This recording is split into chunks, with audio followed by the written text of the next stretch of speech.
Ça s'appelle le cynisme, monsieur le député.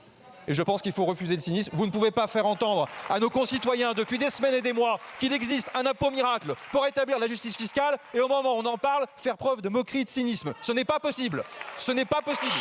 On ne peut pas mentir à nos concitoyens. En tout cas, on ne peut pas se mentir entre nous, ici, dans cet hémicycle, en disant qu'un impôt miracle ramène 15 milliards d'euros alors que l'assiette finale équivaut à 4 ou 5 milliards d'euros. On ne peut pas, ces jours derniers, voter un autre impôt Zuckman, celui-ci sur les multinationales étrangères, en disant ça ramène 25 milliards d'euros, ce que l'Assemblée, et le député Berrios l'a rappelé il y a un instant, a adopté, et que personne du côté de cet hémicycle, alors que vous n'êtes pas d'accord, personne ne songe à remettre en question justement l'amendement qui a été voté et qui ramènerait 25 milliards d'euros sur les grandes multinationales étrangères. D'ailleurs, au passage, oui, c'est sur les multinationales étrangères. Donc, non. L'amendement d'il y a plusieurs jours, c'est cela. Et vous avez en plus une taxe sur les GAFAM. Je vais revenir sur la visibilité globale de tout cela, parce que si ce n'est pas clair entre nous, imaginez pour les Françaises et les Français qui nous suivent, ou pour le monde économique qui suivent ces débats depuis plusieurs jours. Et le consentement à l'impôt passe aussi quand même par un minimum de transparence et d'intelligibilité. En tout cas, d'ailleurs, si cette taxe ramène vraiment 25 milliards d'euros, je ne vois pas pourquoi, 26, Madame la Présidente Panot, je ne vois pas pourquoi on a autant d'inquiétudes sur la manière de boucler notre copie par ailleurs. Ça nous amène quand même à ce moment de sincérité, ce que j'appelle moi l'antidote au cynisme.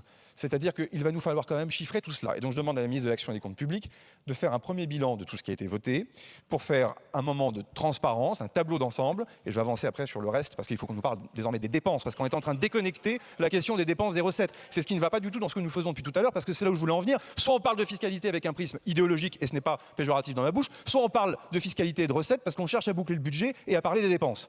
Et je pense qu'au fond, au moment où certains de vos collègues sont en train de débattre en commission, ou vont débattre dans quelques instants en commission du projet de loi de finances pour la sécurité sociale, il faut qu'on en parle, parce qu'en plus, ce décalage entre recettes et dépenses va continuer de s'accentuer au fur et à mesure que les différentes parties du budget vont se discuter et que la navette va commencer avec le Sénat. Déjà que ce n'est pas très clair en transparence sur ce qui se passe entre nous ici, quand on va en plus avoir le bicamérisme qui va fonctionner dans la navette, ça sera encore moins intelligible pour nos concitoyens. Donc la vraie question déjà, pour terminer sur la partie idéologique de la fiscalité, j'en arrive personnellement, au-delà de mes propres convictions que je mets de côté, j'en arrive personnellement, mesdames, messieurs les députés, en toute honnêteté à vous dire qu'il n'existe aucun impôt constitutionnel qui soit constitutionnel, c'est-à-dire qui ne soit pas censuré par le Conseil constitutionnel, qui soit à fort rendement de 10 ou 15 milliards d'euros. Je n'y crois pas, nous n'y croyons pas, et c'est ce que l'avis du Conseil d'État dit sur un certain nombre de ces amendements. Ça veut donc dire, est-ce que ça, mesdames, messieurs les députés, est-ce que pour autant ça évacue le débat sur la justice fiscale ? Est-ce que pour autant ça écrase le débat sur la manière de rétablir la progressivité de l'impôt ? Bon, pardon, je ne le crois pas. Je crois que nous nous faisons suffisamment reprocher, notamment pour les députés qui soutiennent l'action du gouvernement, la création de nouveaux impôts ou l'augmentation de nouveaux impôts depuis maintenant plus de 10 jours, pour ne pas dire qu'il n'y a pas eu d'augmentation de la pression fiscale depuis le début des débats. Pardon de le dire, mais on pourra aussi revenir en toute transparence. On ne peut pas non plus faire comme s'il n'y avait pas encore plus de 2000 amendements sur la fiscalité en débat à venir.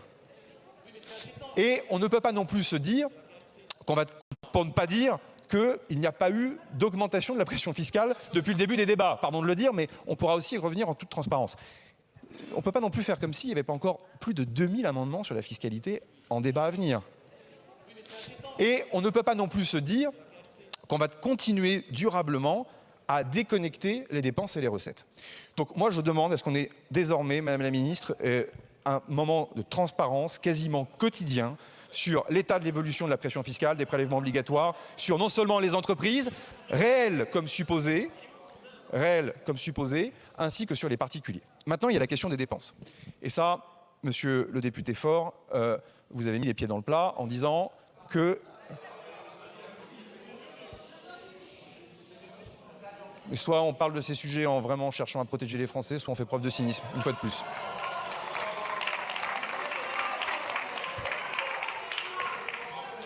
Ce que vous appelez le cinéma, Madame la députée, moi j'appelle ça l'ordre républicain, et c'est celui qui permet les progrès sociaux, précisément en protégeant les Françaises et les Français.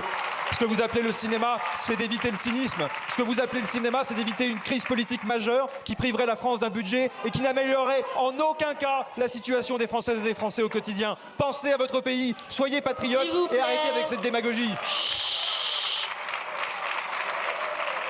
Sur la question des dépenses, vous avez de nombreux présidents de groupe et de nombreux parlementaires qui sont ici, qui s'inquiètent très légitimement des mesures qui peuvent être soit dans la partie 2 du PLF, le budget de l'État, collectivités territoriales, budget des différents ministères, et peut-être plus encore des mesures qui sont dans le projet de loi de financement de la sécurité sociale.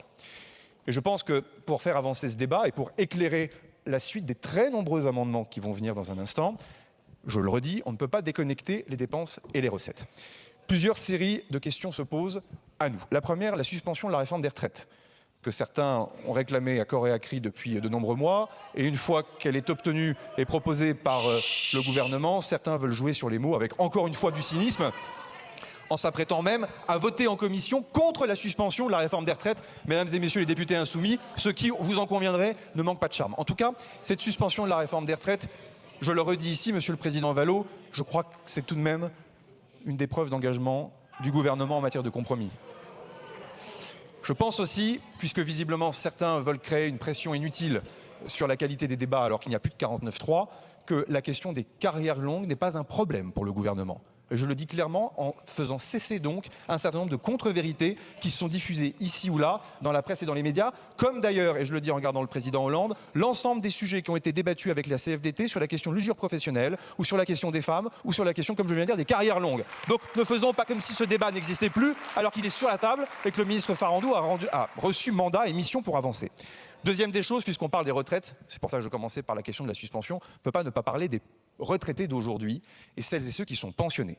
Vous êtes nombreux, à en croire le courrier parlementaire, pour être honnête, à en croire aussi ce que j'entends chez moi à Vernon, à dire que la question du gel des retraites est quelque chose qui n'est pas acceptable et qui n'est pas accepté par nos concitoyens et nos concitoyens. Et donc je le dis, le gouvernement est favorable à regarder l'ensemble des amendements qui viendront dégeler les pensions de retraite de notre pays et de nos concitoyennes et de nos concitoyens. Vous êtes nombreux à avoir aussi, y compris sur ces bancs, mesdames, messieurs les députés qui soutiennent l'action du gouvernement, en tout cas qui s'est engagé à participer à cette stabilité, qui considèrent que le gel des minima sociaux des personnes les plus fragiles de notre pays n'est pas quelque chose d'acceptable et d'accepté, non seulement évidemment par nos concitoyennes et nos concitoyens les plus fragiles, mais aussi par l'ensemble des associations caritatives, de celles et ceux qui s'engagent dans les mécanismes de solidarité que nous connaissons. Là aussi, parce que je pense qu'il ne faut pas faire circuler trop de caricatures sur ces sujets, le gouvernement sera favorable aux amendements qui dégèleront l'ensemble de ces minima sociaux dans le cadre du projet de loi de finances sur la sécurité sociale. Pourquoi je donne ces deux exemples?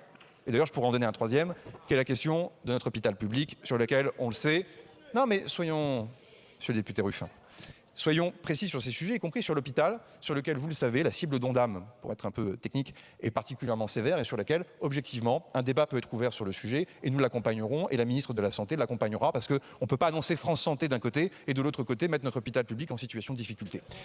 Concrètement, ça veut dire que le gouvernement va donc accompagner ces mesures, pour être très clair, il y est donc favorable. Ça veut donc dire, mesdames et messieurs les députés, pardon, mais puisqu'il n'y a plus de 49.3, la contrainte du financement repose autant sur vous que sur nous.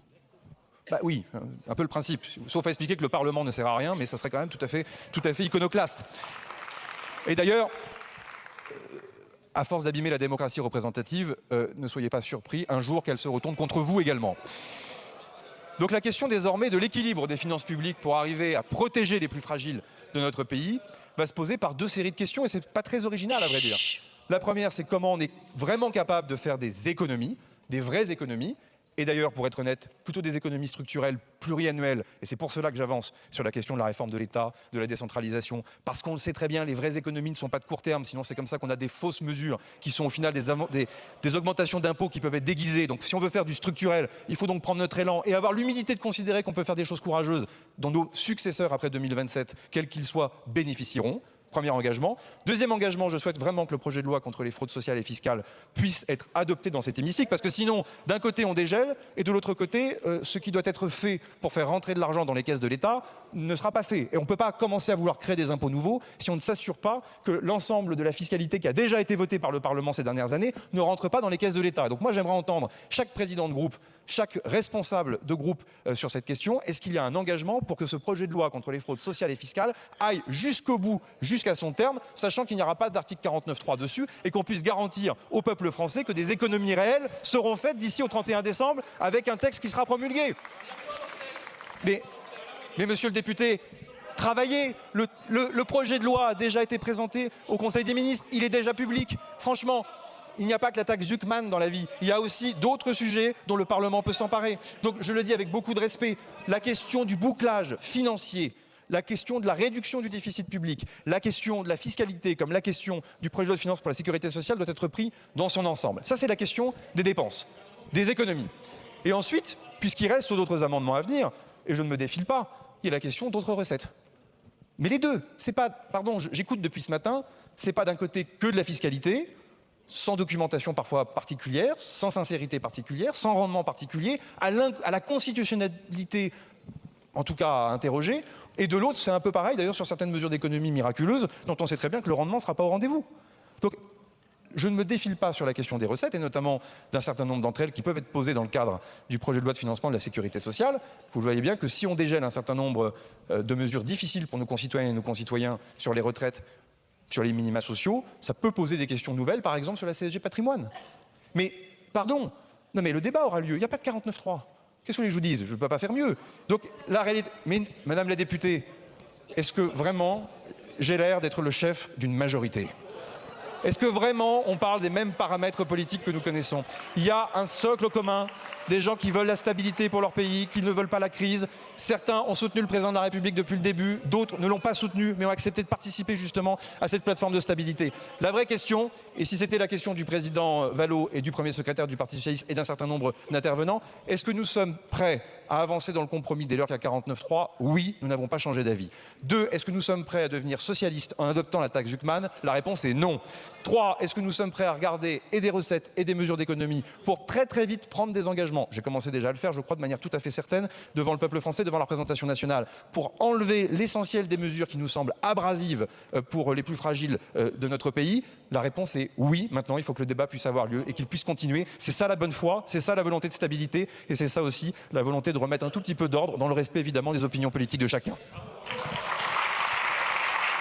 Vote qui vient d'avoir lieu. C'est-à-dire qu'il y a une alliance entre le Parti Socialiste et le Rassemblement National pour exonérer d'impôts sur la fortune immobilière le château de Madame Le Pen. Voilà ce qui vient de se passer aujourd'hui dans cet hémicycle. Je n'ai fait aucune alliance évidemment avec les membres du Parti Socialiste. Nous ne sommes absolument pas parlé, absolument pas parlé, absolument pas parlé, même pas une seule fois de la journée. Je n'ai même pas croisé Philippe Brun. Ça fait 3 ans que je dis que la seule solution pour la justice fiscale, c'est le Mattei. Je l'ai dit à chaque commission des finances depuis 3 ans.